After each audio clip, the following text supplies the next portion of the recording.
مسجد حرام سے مسجد اقصی تک حضور براق پہ گئے اور وہ اتنا سریع رفتار تھا کہ جہاں اس کی نظر جاتی تھی وہاں اس کا قدم پڑتا تھا. تو اس نے تو پہلا قدم اٹھایا ہوگا تو مسجد اقصی میں جا پڑا ہوگا. اور اتنی سرعت کے ساتھ وہ رفتار کے ساتھ چلتا ہے پھر حضور اس کی پشت پہ جلوہ فراز آئے. یہ 1000 کلومیٹر فی گھنٹے کی رفتار سے جہاز چلے تو کسی میں ہے ہمت کہ اس کی ننگی پشت پہ بیٹھ جائے؟ ہوا کی مزاحمت ہی گوارا نہ ہو، پڑخ چڑھ جائیں، آگ لگ جائے. اور جو کروڑوں میل فی سیکنڈ کی رفتار سے جا رہا ہے اس کی ننگی پشت پہ بیٹھنے والے شاہ سوار کی عظمت کو سلام کرنے کو جی نہیں چاہ رہا. اچھا پھر اتنی سرعت کے ساتھ جائیں تو راستے میں کوئی دکھائی بھی دے تو سجھائی نہیں دیتا، اچھی طرح پہچان نہیں پاتا بندہ. یار تم گزرے تھے، کہا میں تیزی میں تھا. تو تیزی میں جو چیز نظر آئے تو اس کو پوری طرح پہچانا نہیں جاتا. لیکن اب اس رفتار سے جا رہے ہیں.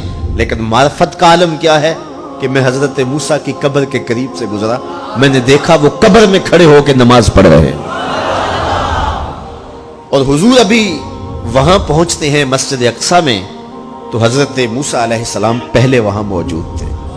یا تو یہ ماننا پڑے گا کہ یہاں بھی موجود تھے وہاں بھی موجود تھے، اور یا پھر یہ ماننا پڑے گا کہ وہ پہلے چلے گئے. اور اگر پہلے چلے گئے تو پھر کیا وہ میرے حضور سے پہلے چلے گئے؟ تو جواب آیا کہ نہیں، حضور علیہ السلام تو اپنی رفتار سے جا ہی نہیں رہے تھے. حضور تو جا رہے تھے براق کی رفتار سے، اور حضرت موسیٰ گئے ہیں نبوت کی رفتار سے. براق بہت سریع ہوگا لیکن نبوت سے سریع نہیں ہو سکتا، اس لیے حضرت موسیٰ پہلے پہنچ گئے. یہ ایک مرحلہ مکمل ہوا. اب دوسرا مرحلہ مسجد اقصی سے لے کے پہلے آسمان تک وہ نور کی ایک سیڑھی تھی اور یہ براق سے بھی زیادہ سریع رفتار تھی. یہ دوسرا مرحلہ تھا. اور پھر تیسرا مرحلہ پہلے آسمان سے لے کر کے 7ویں آسمان تک فرشتوں کے پروں پہ گئے. 7ویں آسمان سے سدرہ تک جبریل امین کے پروں پہ گئے. یہ چوتھا مرحلہ تھا اور ہر مرحلہ پہلے مرحلے سے سریع تھا. اور پھر سدرہ پہ جا کے جبریل نے بھی کہا کہ آگے میں نہیں جا سکتا. لو دنوت خطوۃ لاحترقت، اگر میں آگے بڑھوں تو جل کے راکھ ہوتا ہوں. تو حضور علیہ السلام کے لیے ایک سبز نوری تخت لایا گیا جسے رف رف کہتے تھے. اس پہ حضور تشریف فرما ہوئے. پھر وہ کس صورت سے گیا؟ ان 4 مراحل سے زیادہ سریع رفتار تھا. رف رف کی منتہائی پرواز جب ہوئی تو میں اعلی حضرت کی روح سے فیض لے کے کہتا ہوں کہ رف رف کے بھی بس بس ہو گئے.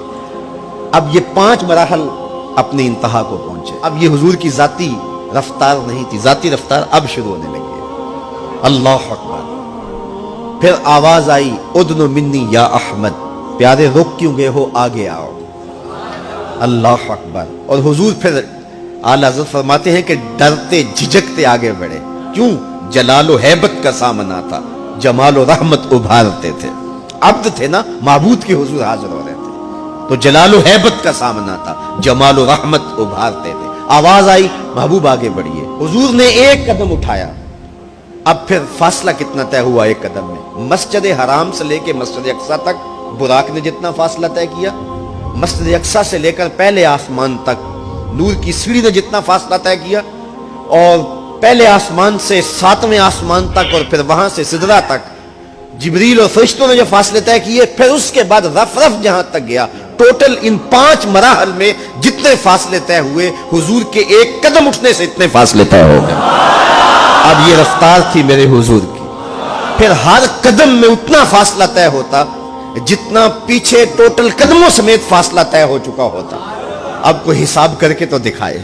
اللہ اکبر. اور پھر آواز آتی گئی بڑھ اے محمد، قریب ہو احمد، قریب آ سرور ممجد. نثار جاؤں وہ کیا ندا تھی، وہ کیا سما تھا، وہ کیا مزے تھے. 70,000 مرتبہ آواز آئی اور حضور کے قدم اٹھتے گئے. پھر کہاں تک پہنچے؟ کوئی حد ہے ان کے عروج کی، بالا غل اولابے.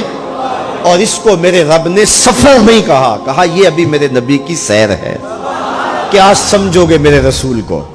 اس کی سیر اتنی سریع ہے کہ تمہاری عقلیں تھک گئی ہیں، اور اگر وہ سفر کرنے پہ آئے تو پھر عالم کیا ہوگا.